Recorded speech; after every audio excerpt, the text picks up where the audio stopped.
Most people believe that reincarnation is a gift, a new chance, a fresh start, a natural stage of spiritual evolution. But what if I told you that Jesus revealed exactly the opposite?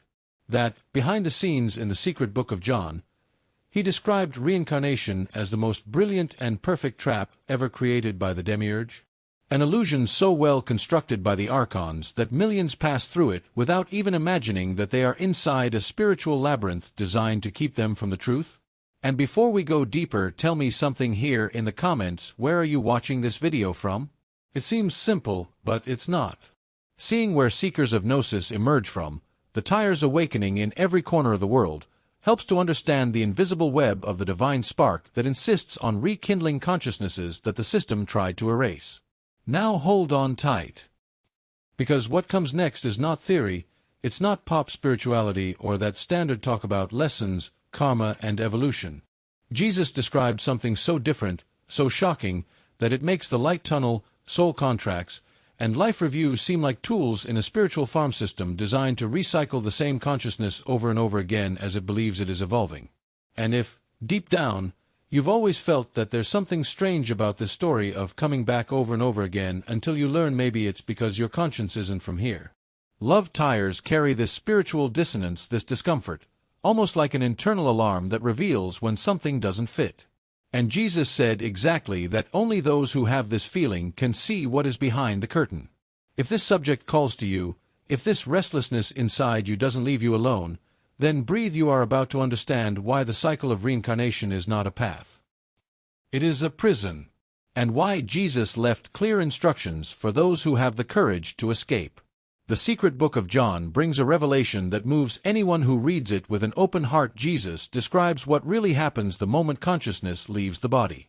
No romanticization, no vague metaphors. He speaks clearly about the first stage of the post-death journey and how this transition is involved by forces that do not belong to the pleroma. It's as if he said, if you want to understand the cycle of reincarnation, start by understanding who controls the scenario right after death. This teaching goes against what has been repeated for centuries in religious traditions. Jesus states that the soul does not automatically enter into peace, light, or rest. She enters a zone of influence, a kind of spiritual corridor where consciousness is still vulnerable. And it is precisely there that the mechanisms of spiritual programming begin: induced perceptions, manufactured sensations, and the first layer of the post-death trap that almost no one notices. Understanding this step is essential for everything that comes next. According to the secret book of John, the first contact after death is usually with figures that seem benevolent: soft light, calm voice, welcoming presence. But Jesus explains that this appearance is just a sophisticated mask. They are the Archons, entities from the Demiurge system, using luminous projections so that the newly disembodied soul lowers its guard.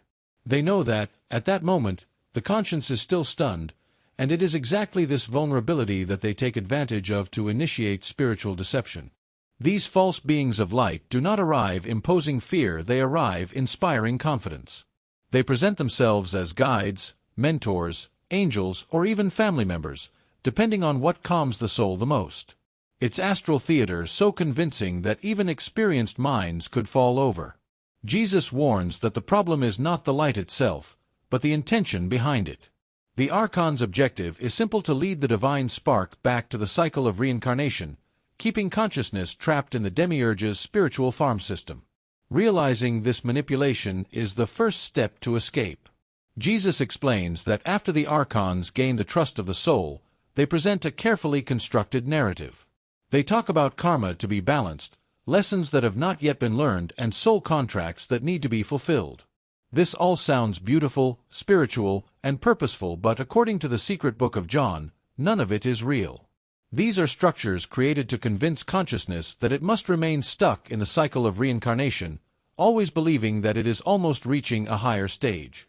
It's a brilliant strategy. If the soul believes it still owes something, it will ask to return. False karma becomes an infinite debt, lessons become an endless path, and soul contracts which were never signed function as subtle chains that keep the divine spark away from the monad. Jesus reveals that this package of spiritual explanations is so convincing because it appeals to the sense of responsibility and evolution. But deep down, It's just astral manipulation, a sophisticated plan to prevent the soul from realizing that it has always been free. When Joao hears all that the manipulation of the Archons, the false karma, the non-existent contracts, he asks the question that echoes to this day among all who seek Gnosis Master: how do we escape the cycle? This question is not born from fear, but from awakened consciousness. Joao realizes that, if there is such a well-structured system to trap souls, there must also be a way out. And it is at this moment that Jesus changes his tone. He speaks like someone who has been waiting for someone to finally ask the right question. Jesus' answer is neither vague nor symbolic. He talks about recognizing spiritual programming, about noticing the spiritual dissonance behind illusions, and most importantly, about remembering the true origin of consciousness. He makes it clear that escaping is not a matter of strength or merit, but of perception. Joao represents everyone who has the courage to doubt what everyone believes. And Jesus only gives the map to those who open this inner door. This is where the most important teaching begins: how to see what others don't see. Jesus explains to John that not all souls perceive the world in the same way, because not all have the same spiritual origin. The Hylics are completely identified with matter. They live as if the physical were all there is. Psychics already have some spiritual sensitivity, but are still deeply connected to the Demiurge system. Therefore, they are easily influenced by spiritual programming. And finally, there are the pneumatics, those who carry a divine spark that did not come from this universe, a spark from the monad itself. This distinction is not to create hierarchy, it's to explain why some people notice the trap and others don't. Hylics never question the cycle. Psychics even seek spirituality, but they often become trapped in the narratives manufactured by the Archons. As for the pneumatologists, they always feel that something is wrong, even when they can't explain it. They realize the spiritual dissonance behind the illusions and begin to look outside the box for answers. That's why Gnosis resonates so deeply with them. It doesn't teach something new, it just awakens something that was already there. Jesus makes it clear that, within the system created by the Demiurge, there is a very specific group capable of breaking the cycle of reincarnation, the pneumatics. They are not better than other types of souls, but they possess something that no other soul possesses: a divine spark that came directly from the monad, and not from the structure created by the Demiurge. This spark works like an access code, an internal signal that allows you to see beyond illusions. It is as if, even within the spiritual prison, they carry a key hidden in the heart of their consciousness. And it is precisely this spark that prevents pneumatologists from accepting easy explanations. They sense spiritual deception before they even understand it intellectually. Something inside them rejects the ready-made narratives: karma, contracts, tunnel of light, imposed missions. Jesus explains that psychics may even seek spirituality, but they still operate within the program. The pneumatologists, on the other hand, are able to perceive the post-mortem trap because they do not belong there. They are, literally, foreign material within the Demiurge system, and that is what makes them able to escape. Jesus explains that most people never even consider the possibility that the cycle of reincarnation could be an artificial construct. They accept the narrative automatically, as if it were a natural part of existence. Therefore, when someone starts to question, when they feel that intuition that something is wrong, this already says a lot about their spiritual origin. According to Gnostic teachings, this restlessness is not doubt, it is Gnosis trying to awaken. And whoever feels this is generally neither psychic nor Hylic, they are pneumatic. That's why the simple fact that someone is looking for this type of content is already a strong indication. It's not common curiosity. It's an internal impulse, almost as if the divine spark recognizes a piece of truth and says, "Keep going, you're getting close." Jesus makes it clear that the teachings about escaping reincarnation do not make sense for those who do not have this calling. They only resonate for those who are already half awake. And if you are here, reading this, it is because you are part of that rare group that can feel spiritual dissonance before seeing it clearly. Jesus explains to John that the Demiurge did not create the cycle of reincarnation as a system of evolution, but as a control mechanism. He is an architect of realities who operates outside of the pleroma and, therefore, needs energy that does not belong to him to keep his creation functioning. The cycle of reincarnation is, Therefore, a kind of spiritual farm system souls are recycled repeatedly to feed its structure. This is why the process seems endless. The goal is not for you to learn, but for you to stay stuck. Behind this mechanism there is a simple logic: the more times a soul returns, the easier it is to manipulate it. Emotional exhaustion, accumulated experiences, and erased memory make consciousness more malleable. The Demiurge knows that the more the soul believes it needs to improve, the more it surrenders to the game. Jesus reveals that this system was created to prevent the divine spark from recognizing its true origin and, consequently, returning to the pleroma. The cycle only works because souls don't know there is a way out, and this ignorance is precisely the fuel of the mechanism. Jesus explains that tires have something that no other soul has: a kind of internal radar. It's not rational, it's not intellectual, it's intuitive, almost instinctive. They sense when there is manipulation behind a narrative, even if everything seems beautiful and bright on the surface. It's like hearing a perfect song but realizing that a single chord is out of tune. This wrong note is spiritual dissonance, a sign that what is being presented belongs to the Demiurge system, not the monad flow. This sensitivity is what allows the pneumatics to perceive the spiritual deception of the Archon, whether in the tunnel of light, in the life review, or in false soul contracts. They see the structure behind the illusion. They do not need external proof. All it takes is the internal feeling that something is not aligned with the truth. Jesus makes it clear that this differentiated perception is not learned, it is inherited. It comes from the divine spark, the link with the pleroma, and the ancestral memory of the superior consciousness that resists being erased. Jesus describes the cycle of reincarnation as a process divided into 5 very well-structured stages, each functioning as a cog in the same mechanism. The first is post-death confusion, when the soul is still bewildered and vulnerable. Soon after comes the life review, designed to generate guilt and a feeling of incompleteness. Then come false karma and soul contracts, created to convince consciousness that it needs to return. The fourth stage is the illusory choice of the next body, presented as an evolutionary decision. Finally, comes the erased memory, which restarts the cycle without the soul realizing what happened. Jesus explains that these steps are applied like a script, always the same, always predictable, because they work perfectly in most souls. It is an automated process by the Archons, almost like a spiritual machine programmed to keep the divine spark away from the pleroma. The beauty of this mechanism is precisely how benevolent it seems. Everything is presented as care, light, evolution, and love.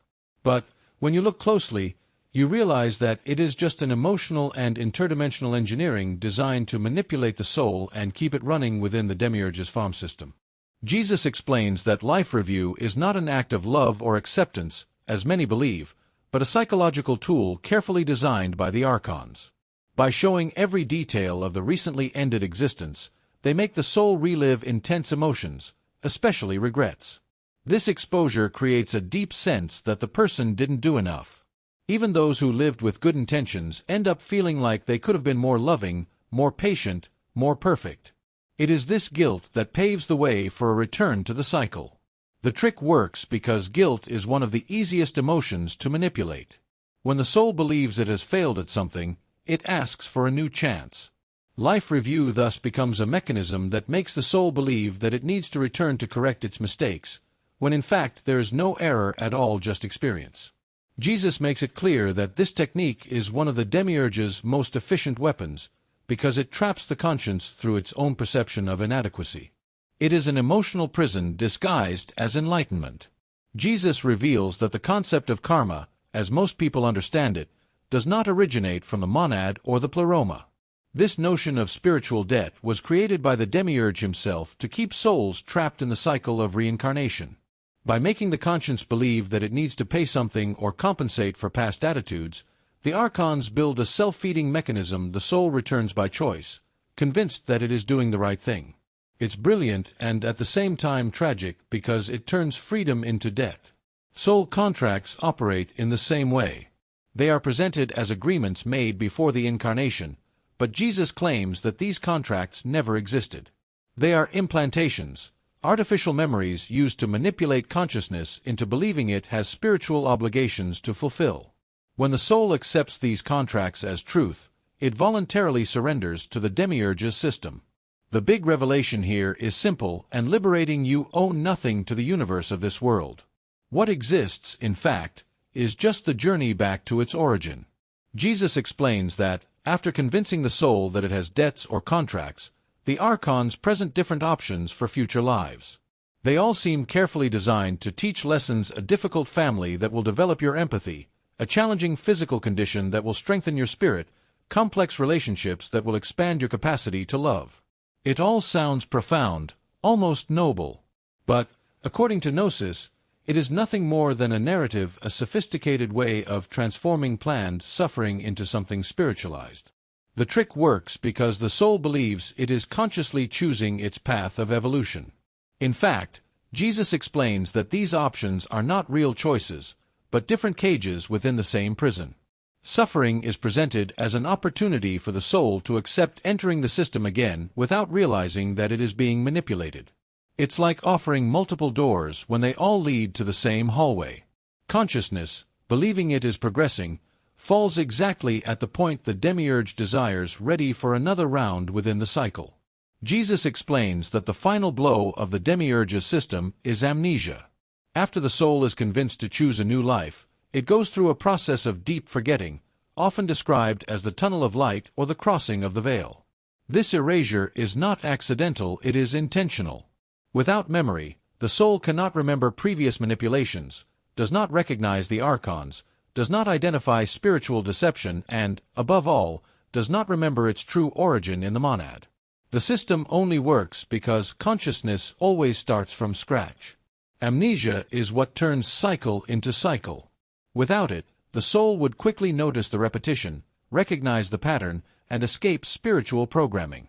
Jesus makes it clear that this erasure is designed to keep the divine spark dormant within the structure of the Demiurge. It's like restarting a game without keeping your progress saved. The soul returns believing that it is living for the first time, when in fact it is trapped in a loop carefully managed by interdimensional beings. With memory, the system would fall apart. Without it, he remains perfect. Jesus teaches that psychics, despite having some spiritual sensitivity, still function within the mental and emotional structure created by the Demiurge. They seek evolution, they seek meaning, they want to get it right, and it is precisely this sincere desire that makes them vulnerable. When the Archons present life reviews, false karma, and illusory contracts, the psychic accepts everything immediately because he believes that it is part of the spiritual process. He doesn't notice the spiritual dissonance, the system seems natural to him. Tires carry something different, consciousness of higher origin. No matter the scenario, they always feel that there is something wrong. They may not know how to explain it, but they understand the manipulation. This feeling is what prevents them from easily falling into the trap. They recognize that the system does not vibrate like the pleroma, that the energy there does not match the monad. This is why Jesus says that pneumatologists have a kind of spiritual immunity, not because they are wiser, but because they do not belong to this world. And the body may forget, but the spark never forgets where it came from. Jesus teaches that every tire is born with something that he symbolically calls an internal alarm. It is not a literal sound, of course, but a fine perception, an intuition that triggers every time the soul comes into contact with something that does not belong to the monad. This alarm manifests as discomfort, suspicion, instinctive distrust, a spiritual dissonance that betrays the presence of deception. While many accept any beautiful-sounding spiritual narrative, the love handler feels like something is missing, as if the truth is being twisted. This alarm is what prevents the tire from being fully programmed by the Archons. When he goes through the life review, he feels that something doesn't fit. When you hear about karma and soul contracts, you realize that the logic is too strange. When you see the tunnel of light, you feel that it doesn't vibrate as it should. Jesus makes it clear that this is not a defect, it is protection, a direct inheritance from the pleroma. The divine spark recognizes what is false from afar, even if the human mind cannot explain it. That's why the tire is the only one capable of breaking the cycle. Jesus describes a clear method for escaping the cycle of reincarnation, starting with refusing to follow any being of light who appears soon after death. He explains that if presence truly came from the monad, there would be no pressure, no inducement, no invitation, just freedom. Therefore, the first step is simple and powerful: don't follow anyone. Remaining conscious, still, and observant prevents the Archons from leading the soul into the script that initiates the manipulation. This act breaks the first gear of the system. Then comes active refusal, rejecting the life review, denying false karma, ignoring soul contracts, and declaring that none of this belongs to the truth of the monad. Then Jesus teaches the crucial point, calling directly to the source, not to intermediaries, not to guides, but to the monad itself. In doing so, the soul reconnects its spark to the pleroma and aligns itself with the vibration of its origin. The last step is to maintain full awareness throughout the transition, avoiding any form of erased memory. This combination is what breaks the entire cycle. When the soul refuses to follow the process installed by the Archons, it is as if an entire system freezes. Jesus teaches that the cycle of reincarnation depends on the docility of consciousness. It is built to function automatically, without resistance. By saying no to the tunnel of light, false karma, or soul contracts, the pneumatic force the system to show its flaws. This refusal causes the spiritual programming to lose coherence, revealing that everything that seemed natural was, in fact, a sequence of carefully staged manipulations. It is at this moment that the true path becomes visible. Jesus explains that this path does not appear while the soul is trapped in the Archon's narrative, because the Demiurge works to hide it completely. But upon breaking the script, the artificial light dissolves, and a real opening, connected to the pleroma, manifests itself. The soul then recognizes this vibration immediately. There is no mistake, there is no pressure, there is no astral theater. It is a silent and unmistakable call. Refusal is not rebellion. It is the key that unlocks the path back to the monad. Jesus explains to John that, once the Demiurge mechanism is understood, the soul no longer needs to remain trapped in it. From the moment the tire understands the cycle, recognizes the illusions, and learns the escape technique, he gains the real possibility of ending his journey on this plane. Not because he reached the end of evolution, but because he realized that this evolution was just part of the spiritual deception. When the awakened consciousness realizes the game, it never again sees reincarnation as something natural or necessary. This is why many feel that this life has a different weight, a sense of closure, of final purpose. If the viewer applies what Jesus taught, this could indeed be his last incarnation. It is no coincidence that pneumatologists tend to feel from an early age that they do not belong in this world. This feeling is not melancholy, it is memory. Memory of the monad, memory of the pleroma, memory of a place where consciousness is not manipulated. And by recognizing this, the soul sets itself on the royal path back home. Jesus teaches that awakening does not happen alone. It expands when those who carry the divine spark connect with one another. Therefore, at the end of this teaching, a powerful call arises, that each tire declares its decision to break the cycle. It's not just a comment, it is a spiritual positioning. Writing something like, "I am escaping the cycle now," is a symbolic way of stating that you recognize the manipulation of the Archons and choose the path of the monad. This statement strengthens intention and anchors awareness in truth. Furthermore, joining other seekers by subscribing to the channel and interacting with the content creates an invisible support network. People who are awakening at the same time, each feeling that spiritual dissonance guiding them back to the pleroma. Liking the video is not just a gesture, it is a way to promote this knowledge to other pneumaticians who are still lost within spiritual programming. The final call is simple: join the sighted. The journey back to the monad is clearer when we walk together. Now that you've seen how the Demiurge constructed every detail of the reincarnation cycle, perhaps the question that really matters is, what does this awaken in you? Because this type of knowledge does not arrive by chance. It comes to those who have always felt that there is something out of place, a truth hidden behind acceptable versions of spirituality.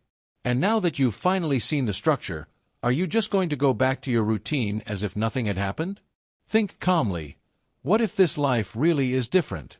What if everything you felt during your journey, the feeling of not belonging, the discomfort faced by shallow explanations, the emptiness of traditional answers, were signs that your consciousness is remembering what it really is? Love handlers don't wake up because they want to. They wake up because they can no longer ignore the truth. And if something inside you fluttered as you read this, maybe this is the moment your spark finally recognized its way back. And since you've come this far, and it's no small feat to get this far, then I want you to do one important thing. Write in the comments, "This is my last cycle." This sentence is not just a comment. It's a statement, a conscious choice, a symbolic milestone of your awakening. And, of course, take advantage and subscribe to the channel, turn on notifications, and stay close. The journey is just beginning, and the next revelations will take you even deeper into what Jesus really taught about escaping reincarnation.